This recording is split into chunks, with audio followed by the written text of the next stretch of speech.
Hello, welcome to lesson 37. Yes, this is a typo, so this is actually lesson 37.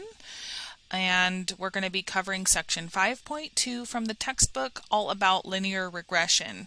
So you are encouraged to read pages 227 to 235 from the textbook.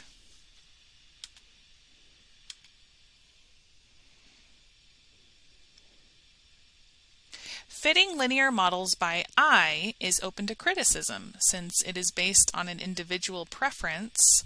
For instance, it is not altogether clear whether lines A, B, or C fit best in the scatter plot below. Let us consider a random sample of 50 students in the 2011 freshman class of Elmhurst College in Illinois, comparing family income and gift aid. Gift aid is financial aid that is a gift as opposed to a loan.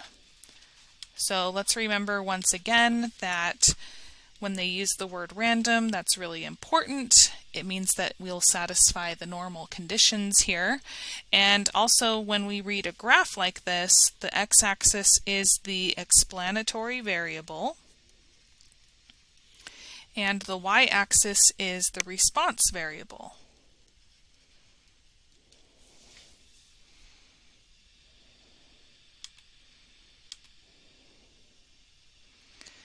A scatter plot of the data is shown below along with two linear fits. The lines follow a negative trend in the data. Students who have higher family incomes tended to have lower gift aid from the university. To determine which line is best, we begin by thinking about what we mean by best. Mathematically, we want a line that has small residuals. So remember, residuals are calculated by taking the data value minus the prediction value.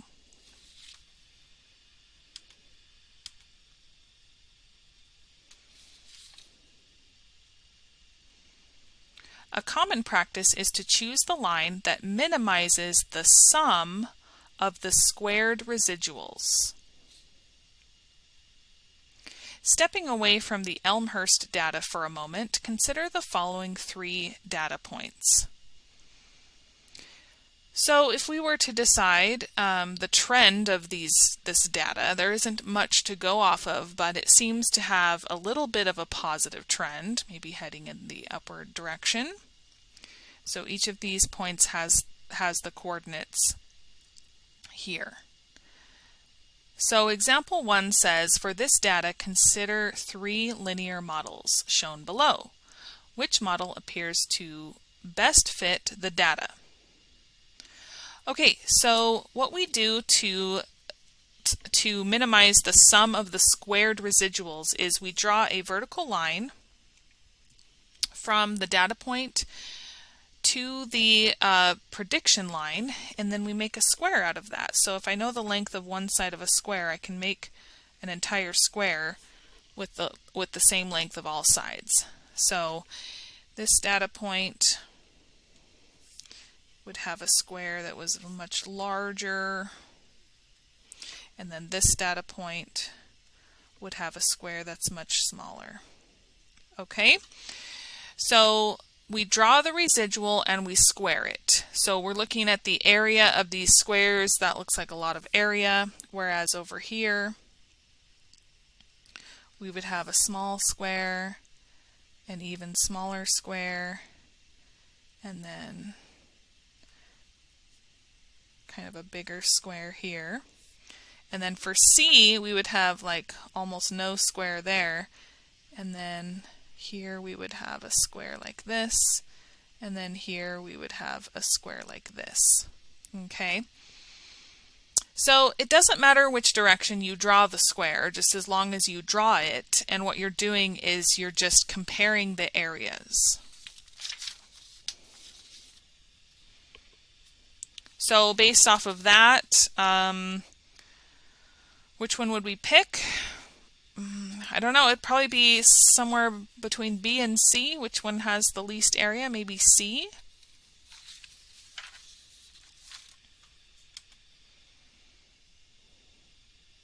Here's a look at the three models again, only with the square residuals showing. Notice that the best fitting line is the one with the smallest possible sum of squares. This is called the least squares line. So here's the computer drawing of what we just did. So it looks a little bit nicer. And they actually added up the areas for us. So the first one had a sum of squares of 368.4. That's a poor fit. Sum of squares for B was 185.6. That's a better fit. But the best fit was the sum of squares, which equaled 83.6. So it was C, which we predicted before. So the least squares line is a type of regression line. It's not the only way to do a regression line, but it is a type of regression line. So now let's talk about the conditions for the least squares line. So when fitting a least squares line, we generally require the following. We require linearity, so the data should show a linear trend. We require nearly normal residuals. So generally we want to watch out for outliers or any other influential points. We also want to have constant variability, so the variability of the points around the least squares line remains roughly constant. And we want to have independent observations. So back to the constant variability, basically we want points above and below the line to be balanced. So there's just as many points above the regression line as there are below the regression line.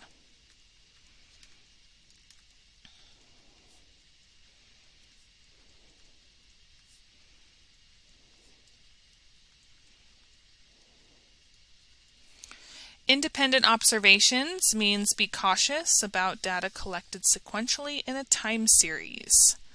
Such data may have an underlying structure, so we'll see examples of that in a little bit. Constant variability is also known as homoscedasticity. Basically means that the variances along the line of best fit remain similar as you move along the line. Standard errors are potentially biased without this condition. So over here on the left we have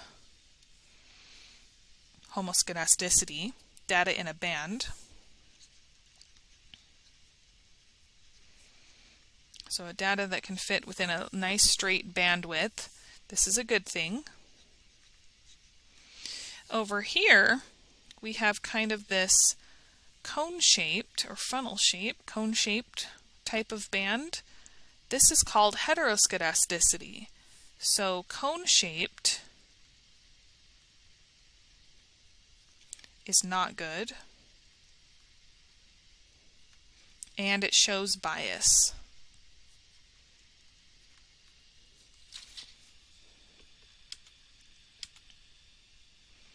Here's example 2. Should we have concerns about applying least squares regression to the Elmhurst data?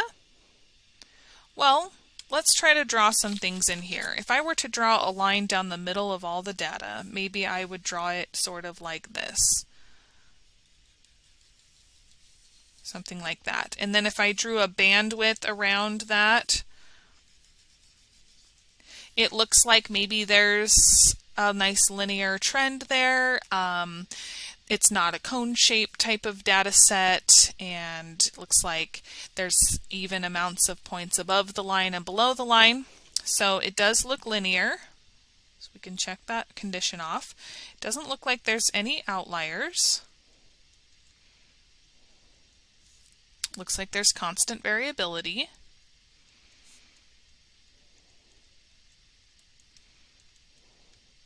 Looks like there's independence. And the reason we know that is because it did tell us at the beginning that we had a random sample of 50 students.